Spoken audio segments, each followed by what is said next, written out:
Элмирбекти кимдер гана тааныбайт, өзүң айткандай, кыргыз эли бүт тааныйт, казак эли бүт тааныйт.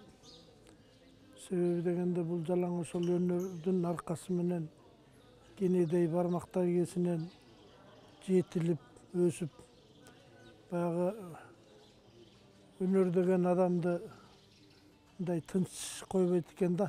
Изденүү, өнөрү бар киши өзү эле өнөрүң болсо өргө чап деген бекер сөз эмес болсо керек.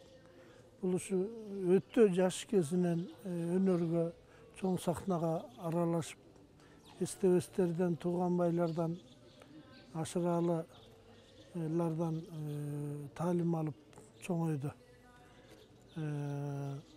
Биз да эрте тааныдык. Анан бул жеке эле акын эмес, мунун манасчылыгы, андан сырткары мунун актерлугу дагы. Анан 2002-3 жылдар болуш керек эле Кыргыз драма театрда Токтогул спектакль коюлуп, Токтогулдун да ролун аткарды да. Эми обончулугу кандай экенин өзүңөр билесиңер.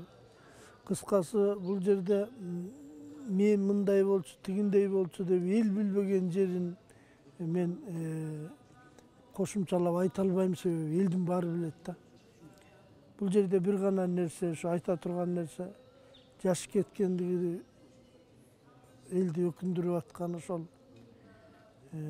канчалаган Элмирбектен канчалаган жакшы ырлар чыгат эле дагы, канчалаган манастарды айтса, манасты өзүнүн варианты менен, вариант демекчи, китепте жок башкача уйкаштык, башкача сөз курамы менен, башкача айтчу экен. Ушу манастын дагы бир варианттары калат беле. Канчалаган дастандар жазат эле. Элмирбектин обондору өзүң айткандай, катардагы эле биз сыяктуу обончулардын обонундай эмес, анын обону нукура кыргыздын, кандай десем, кыргыздын бир белгилери бар. Кыргызга таандык.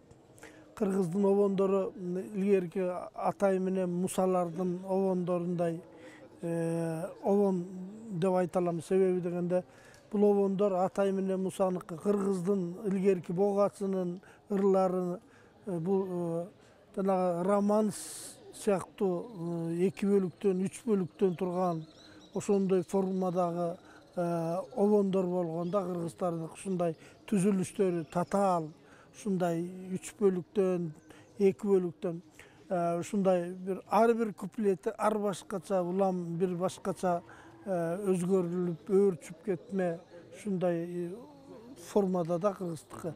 Мына Элмирбектин обондору нукура ошондой обон болчу. Эмне дейбиз эми? Жаш кетти, артыгарлуу болсун. Дагы аркасында канчалаган окуучулардын, шакирттери мына калтырды, өзүңөр билесиңер. Кудайым ошолордун ден соолугун чың кылып, балдарына, кыздарына ден соолук берип, үй бүлөсүнө ден соолук берип, ага туугандары аман эсен болуп, Элмирбектин калган ишин улантып, кыргызыма дагы Кудайым Элмирбектей бала берер, үмүт үзбөйлүк. Кайрат кылыңыздар, жакындары, кайрат айтабыз. Ой, бул айылдан келгенде 15 жаш курактагы эле кичинекей бала болчу. Тууганбы абди устатыбыз. Ошондон 1 жыл, 2 жыл мурда эле чогуу иштейбиз да. Айтып жүрчү, биз жакта бир кичинекей бала бар. Азыр 13-тө. Анан ошол 13 жашында эле кесип беттерине ырлары чыгып, баягы райондук облустук кесиптерге ушинтип жүргөн бала экен. Амантай, ушуну алып келем мен жакында. Сага кошуп берем. А кезде акындар баягы жок да. Бирин экин эле кишилер бар, Абдылдабай экен, Нуралиев, мен ырдап жүргөн учур. Алып келди, анан бир туугандай болуп экөөбүз ошол убакта жатаканаларда, квартираларда чогуу жашадык. Ак инидей болуп калганбыз абдан. Өзү эрте элге таанылды, эрте үйлөндү, эрте балалуу болду. Баардык жумуштарын билгендей болуп, эрте жасап баарын. Эми дүйнөдөн да эрте кетип атканы баарыбызга, кыргыз журтчулугу үчүн ушу өкүнүчтүү, өтө кайгылуу нерсе болуп турат да. Мындай балдар билбейм, кыргыз элинен өтө аз жарала турган аз сейрек таланттардын бири эле дейнибиз. Ой, зээндүүлүгү кичинекейинен айылдан келгенде эле баягы кийим кечесинен де китеби көп бала болчу. Китеп көп окуган, анан кичинекейинен эле чоң ойлорду ойлогон.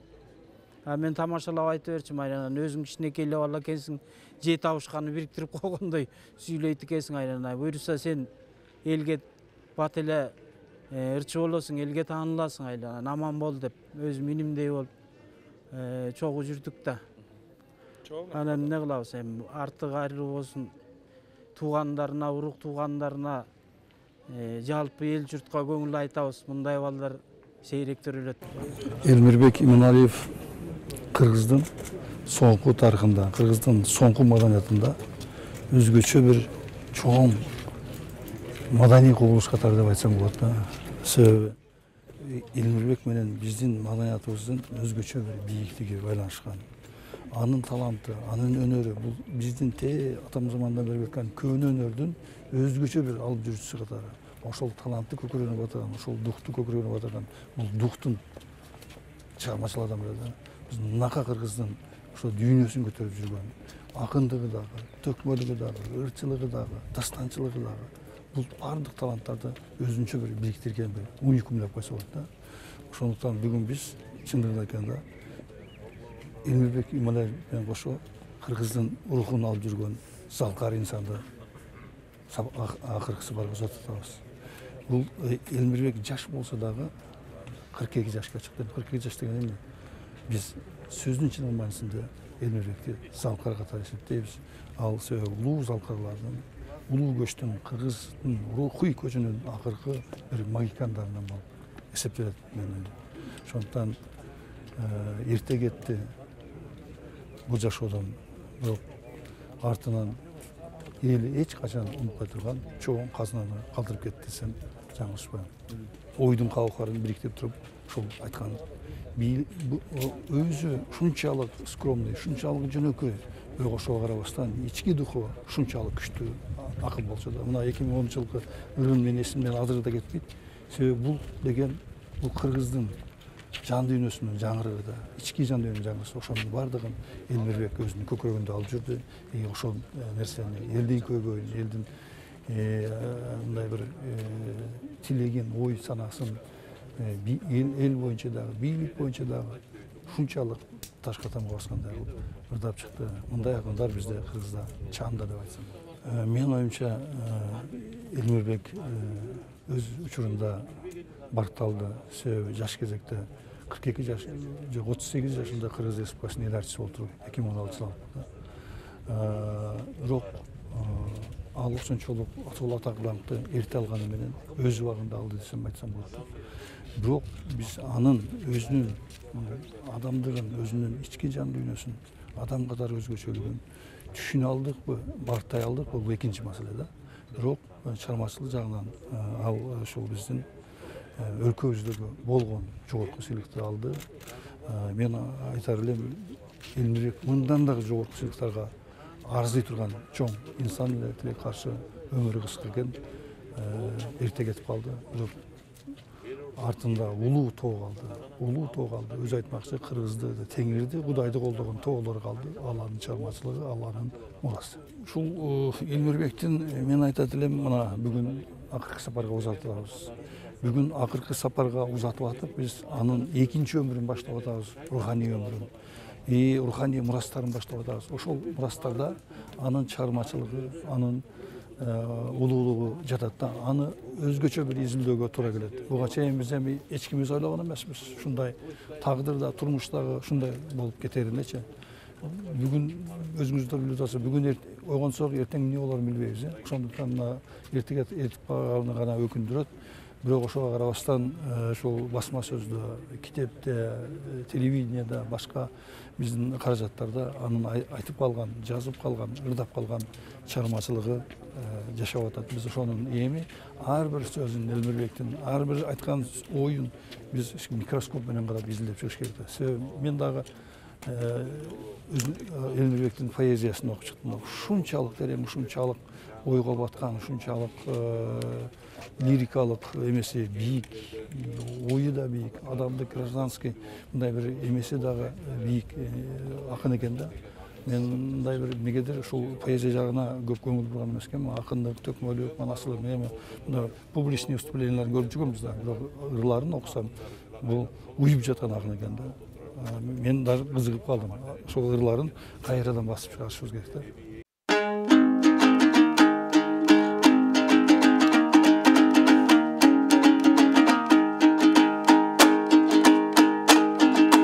Kuyutum kanat taşı be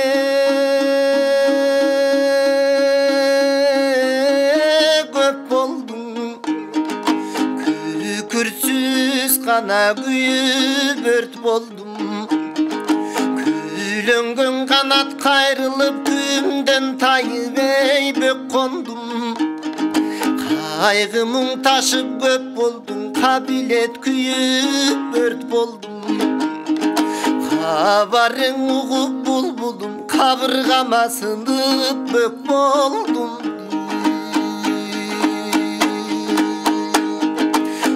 Yorgun gelen takır celbegen, yolda namızda berbegen.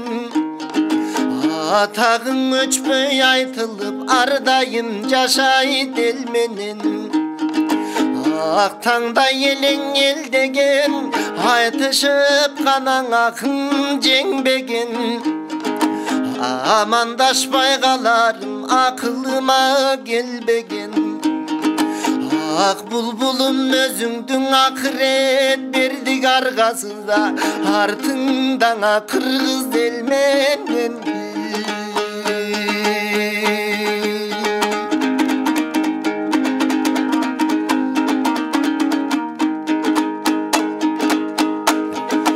Tulgudun kana candı da komuzum. Tom sorup kana kaldı konuşum. Toluk elge canırbay toktoldu mu kamdı dobuşum. Burodon kaldı komuzum, burkura bana ilayet konuşum. Dilene biz Kudaydan imanın sak salamat boluşun.